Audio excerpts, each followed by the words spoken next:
اسرائیل نے ان اہلکاروں پہ 17 اکتوبر کے حملے میں شریک ہونے کا الزام لگایا تھا۔ یکدم امریکہ سمیت 18 ممالک نے انروا کی امداد معطل کرنے کا اعلان کیا تھا، مگر اسرائیلی دعووں کو مشکوک دیکھ کے سوائے آسٹریا، اٹلی، ہالینڈ، برطانیہ اور امریکہ، باقی تمام ممالک نے انروا کے لیے امداد بتدریج بحال کر دی ہے، بلکہ یورپی یونین نے تو تھوڑا بہت اضافہ بھی کر دیا ہے امداد میں، اور اسپین نے بھی۔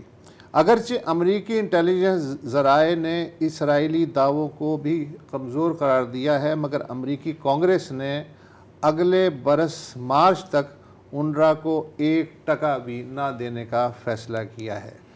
جرمنی البتہ یہ کہا ہے کہ وہ سوائے غزہ کے ہر علاقے کے لیے انروا کی فنڈنگ بحال کر رہا ہے، اس لیے کہ غزہ میں تو آپ کو پتہ ہے کچھ بھی نہیں ہو رہا، ضرورت وہاں پہ تھوڑی ہے، اس عقل مندی پہ تالی تو بنتی ہے۔ اچھا، اسرائیل نے شمالی غزہ میں انروا کی جو امدادی سرگرمیاں ہیں انہیں فروری میں ہی روک دیا تھا، حالانکہ یہاں موجود 2 لاکھ سے زائد جو فلسطینی ہیں وہ سب سے زیادہ ولنریبل بتائے جا رہے ہیں اور بھوک مری جھیل رہے ہیں۔ بالکل۔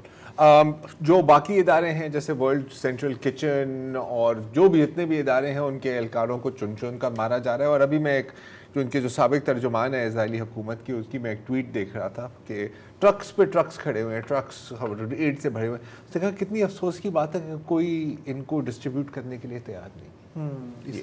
اسرائیلی سابق ترجمان، یہ دیکھیں ہم تو پڑے ہوئے ہیں، کوئی ان کو بھیج ہی نہیں رہا۔